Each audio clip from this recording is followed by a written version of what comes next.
পৰীক্ষা হোৱাৰ আগতে বা মৌখিক পৰীক্ষা হোৱাৰ আগতে আমি আপোনালোকৰ অভিযোগবোৰ নিৰ্দিষ্ট ইউনিভাৰ্চিটি লগত কথা পাতি আপোনালোকৰ অভিযোগবোৰ যাতে আমি নিষ্পত্তি কৰিব পাৰোঁ। আৰু এটা পৰীক্ষাৰ বিষয় মই জনাব খুজিছো, সেইটো হ'ল post graduate teacher. Post graduate টিচাৰৰ ক্ষেত্ৰত মোক বহুতে সুধি আছে ৰিজাল্ট কেতিয়া দিব। কিন্তু পোষ্ট গ্ৰেজুৱেট টিচাৰৰ পৰীক্ষা হৈ যোৱাৰ পিছত ইয়াৰ যি আনসাৰ কি আছিলে, সেই এনসাৰ কি আপোনালোকৰ সন্মুখত আমি দিছিলো। আপোনালোকৰ মাজৰে বহুজনে এই এনসাৰ কিখিনিক প্ৰত্যাহ্বান জনাইছে, অৰ্থাৎ চ্যালেঞ্জ কৰিছে 2-3টাৰ ক্ষেত্ৰত।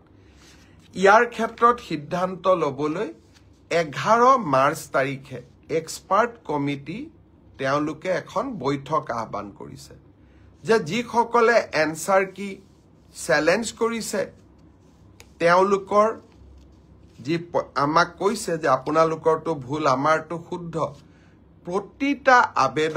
প্ৰতিখন আবেদন আমি পুংখানুপুংখভাৱে বিবেচনা কৰিব লাগিব, যাতে আমাৰ ভুল হলেও আমি শুদ্ধ কৰি নিজকে ল'ব পাৰো।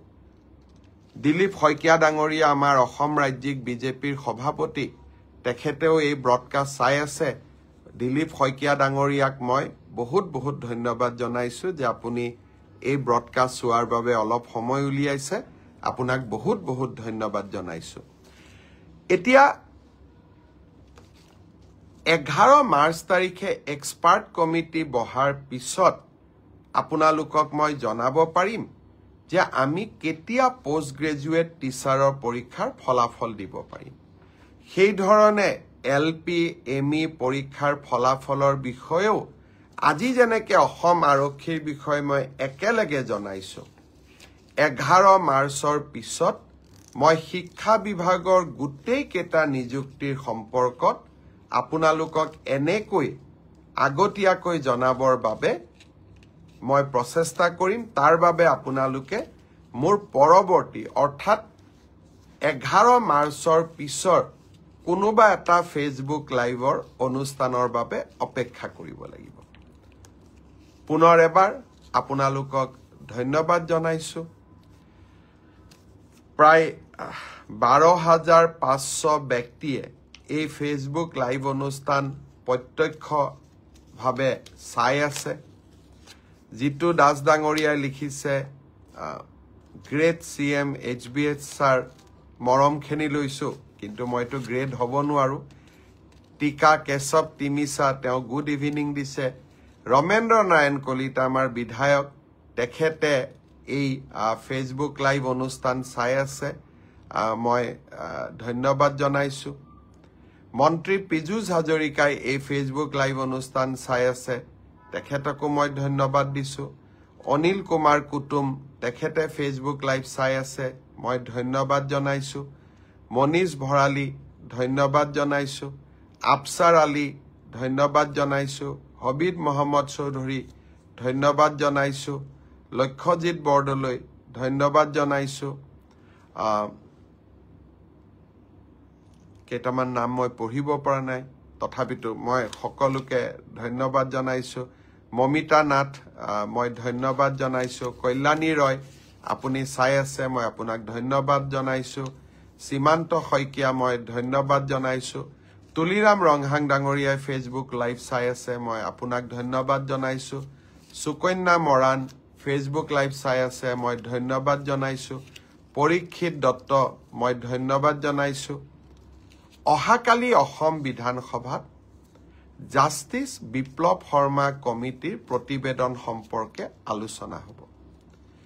অতীতৰ গহ্বৰলৈ মই যাবলৈ বিচৰা নাছিলো, কিন্তু যিয়ে নহওক কংগ্ৰেছ দলে দাবী জনালে বিধানসভাত এই কমিটিৰ প্ৰতিবেদন আনিব লাগে।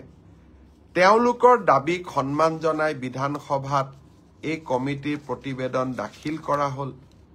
অহাকালি এই কমিটিৰ প্ৰতিবেদনখন সদনত আলোচনা হ'ব।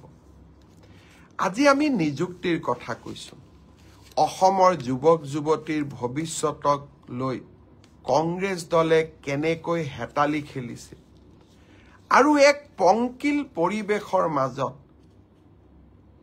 কি ধৰণে মই টেট শিক্ষকৰ নিযুক্তিত স্বচ্ছতা আনিবলৈ যত্ন কৰিছিলোঁ অহাকালিৰ প্ৰতিবেদনৰ ওপৰত আলোচনা হ'ব আপোনালোকে আকৌ এবাৰ তাক শুনিবলৈ পাব আৰু গৌৰৱ কৰিব যে প্ৰধানমন্ত্ৰী নৰেন্দ্ৰ মোদী ডাঙৰীয়াৰ আশীৰ্বাদত আপোনালোকৰ আশীৰ্বাদত আজি কেনেকৈ আমি নিযুক্তিৰ প্ৰক্ৰিয়ালৈ স্বচ্ছতা লৈ আহিছোঁ এডিআৰই ৰিজাল্ট দিয়াৰ পিছত ৰিজাল্ট শ্বীটটো চালে দেখা পাব যে কেনে পক্ষপাতবিহীন আৰু মেধাক সাৰথি কৰি আমি কেনেকৈ প্ৰত্যেকটো পৰীক্ষাৰ ৰিজাল্ট দিবলৈ চেষ্টা কৰিছোঁ যোৱা কেইদিনমান আগত অসম লোকসেৱা আয়োগৰ পৰীক্ষাত কৃতিত্ব সহকাৰে উত্তীৰ্ণ হোৱা যুৱক যুৱতীসকলক নিযুক্তি পত্ৰ দিওঁতেও মই প্ৰত্যক্ষ কৰিছিলোঁ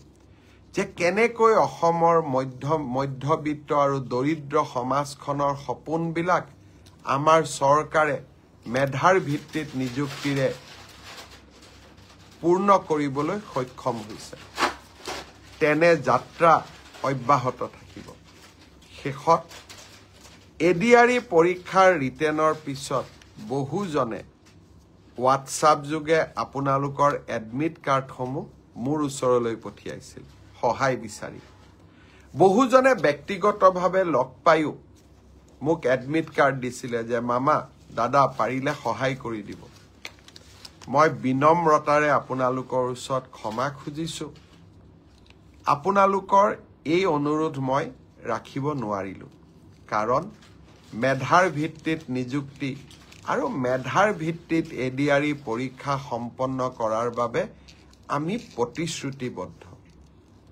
আশা কৰোঁ আপোনালোকে মোৰ অক্ষমতাক আপোনালোকে বুজি পাব আৰু আপোনালোকে মোক যেন কোনো কাৰণে বেয়া নাপায় পুনৰ এবাৰ সকলোকে ধন্যবাদ জনালো অভিনন্দন জনালো ফেচবুক লাইভ অনুষ্ঠান চোৱাৰ বাবে আকৌ লগ পাম বহুত বহুত ধন্যবাদ জয় হিন্দ বন্দে মাতৰম